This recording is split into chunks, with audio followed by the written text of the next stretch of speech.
That's what the Timothy Leary and uh, some of the other guys that I've read about. It was all about really having the whole world, all humans, come to this point where we can see we're united and it's good and we don't need to fight. Peace on earth. Really, Yeah. it's possible. But not peace on earth from taking downers or going to sleep, but peace on earth from intelligent, alive, awake, aware, fully incarnate human beings. Hi, Eli. Hey, Lisa.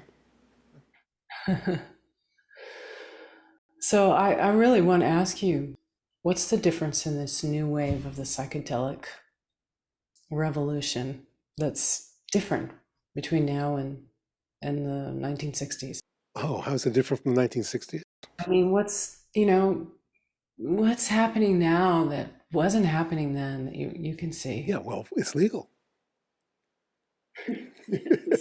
You know, from the time I was using it in 1968, it wasn't legal. So, and when I first took LSD, I was taking it on the street in a poor black neighborhood in Detroit. So I had no guidance, I had no sitters, I wasn't sitting quietly somewhere in a room. I was walking down the street. So the first people who really talk about set and setting, this is the psychedelic experience, was written by Tim Leary, Richard Alpert, and Ralph Metzner. Ralph Metzner sets up goes on to set up the California Institute for Integral Studies. He runs that, and that's his way of expressing it. Tim Leary takes it into the street, and Ram Dass takes it to India. Or Richard Alpert becomes Ram Dass and goes to India.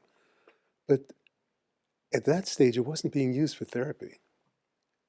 It was, although the psychedelic experience, they understood set and setting, and so they set it up in a very Hindu kind of way, where there was, Hindu music, flutes and gongs and incense and picture, and it was done in that kind of form, which is really how Richard Alpert becomes Ram Dass.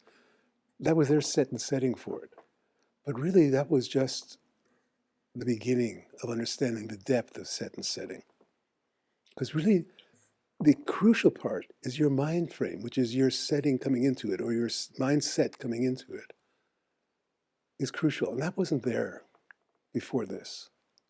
This is really new, is the way to really focus the attention and concentrate the psyche and really be intentional about what it is you want and to have a deep commitment to that.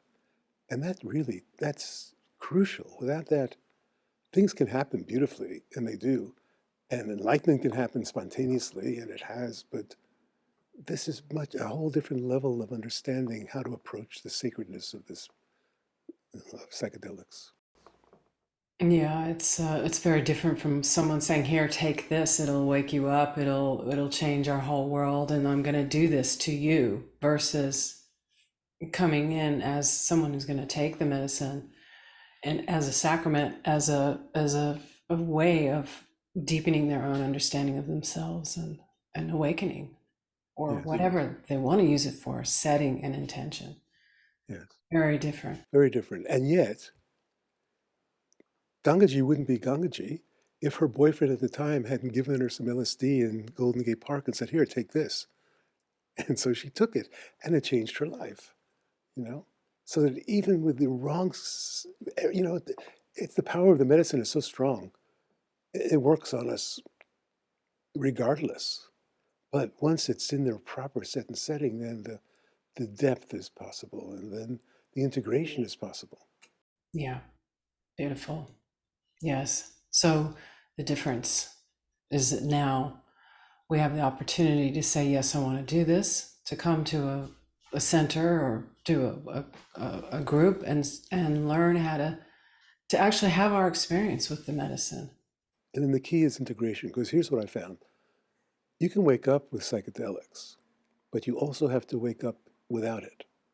And that's where you have to show up in the world day to day. That's where the rubber hits the road.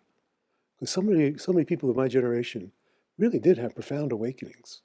But then it only happens in the psychedelic state. And then when you're out of that, It's as if it's still here, but it really isn't. It's in the background. And me and my life is in the foreground. And, Yeah. and so that causes that's where it doesn't hit the road. And so you're not allowing the expression of what's realized to shine through because you're too personally involved with everything else. Just becomes another experience, that fades away. And yeah, so integration, incredible opportunity in integration to really take it deeper, to really embody what you discover in your journey. That's it, to embody it. Herodotus is the first philosopher of the Western world, and there wasn't even a name for, I mean, the first, historian who goes around the world and looks at different cultures and reports back on them to the Greek world 2,500 years ago. And one of the things he reports about Persia, he said, in Persia, if you're going to make an important decision, you have to make it twice. Once when you're drunk and once when you're sober. Yeah. And that's really stayed with me. That's it. So you have to wake up in the psychedelic space and you have to wake up in the day-to-day space. That's where it has to, as you said, that's where you embody it. Mm, mm. And setting that intention, in the beginning, and the way that the medicine works with your whole being, your subconscious, your conscious intention, your subconscious desires, your to bring it together. And so in that beginning, be pre medicine, pre taking your journey, to really get very clear on what it is you want in this, with this, from the medicine and from yourself. Really, Yes. it's profound, really, what can happen there, because you can't plan that. You have no idea. So there's a surrender. It's like you take the medicine and you belong to what it brings forth in you. It's your teaching. You're Yes. teaching like nobody else's. Yes. It's profound, actually. Yes. Life changing. Yeah. So, that love is is the reason why you and I know each other. I mean, really, it comes down to really just the essence of love and the truth of what we are. So how would you talk about love, or speak about love in the context of taking a sacred medicine, plant medicine journey? I How would say you? it will melt all your ideas of what love is because we have love attached to objects. It's not that love isn't real, love is real. And when love is attached to an object, there's something extra. So I love you because I love my house because and there's all this I love my new car, whatever it is. We project love onto the objects of our world, onto people and places and things. And what this psychedelic experience will do is melt all that. Suddenly, the world is not what you thought it is. Nothing is as it appears. And as everything melts away, then what you're left with is the essence of yourself. And then you'll see what's true for you, what's real for you, what you truly love. Hmm. Yes, yes.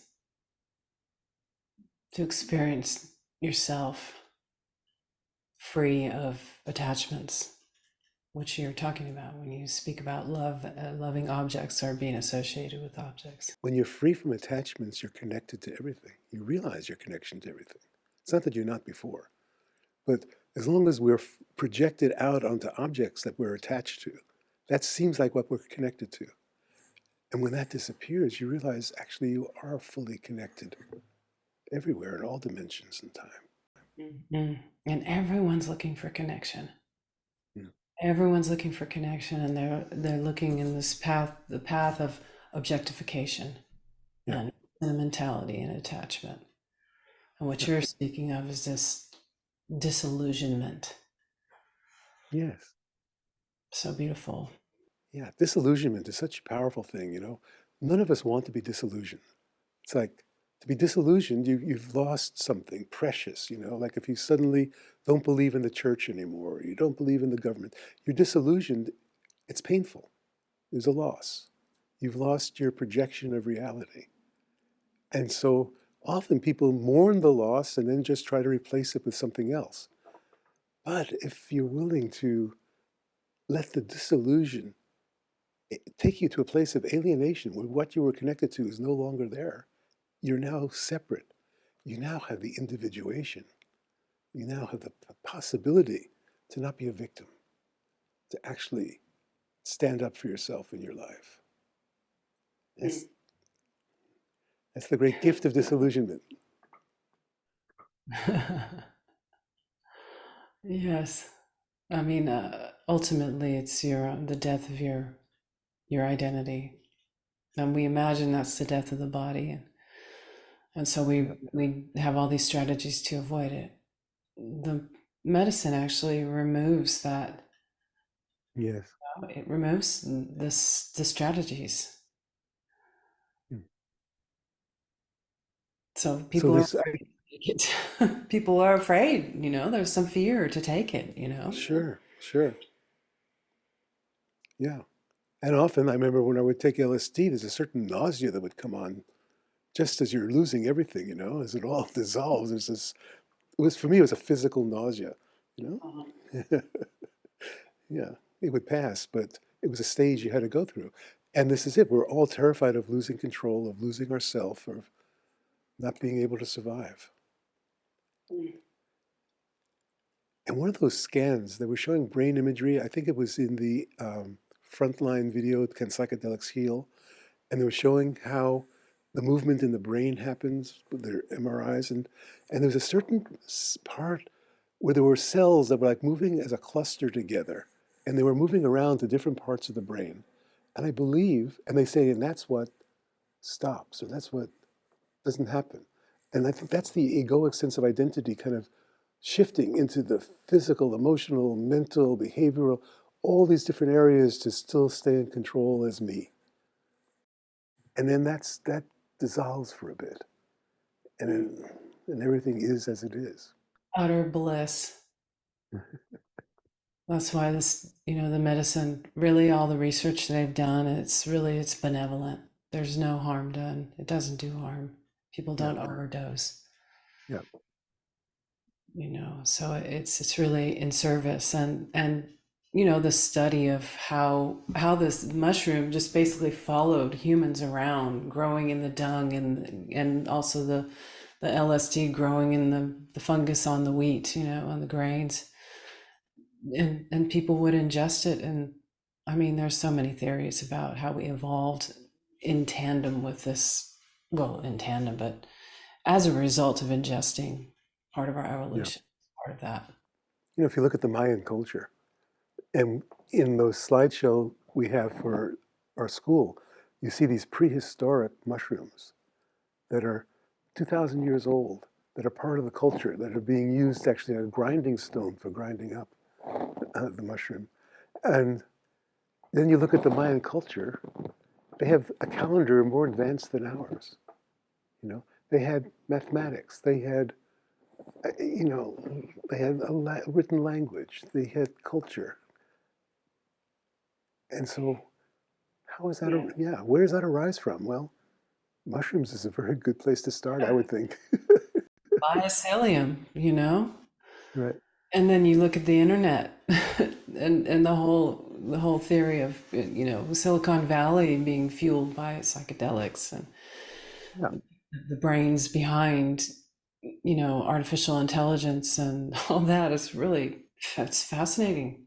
Well, Steve Jobs did acid, went to India, came back, and then set up Apple. And his mission was to change the world, so that we would all be connected. We'd all have a global connection. So innocent, Yeah. really.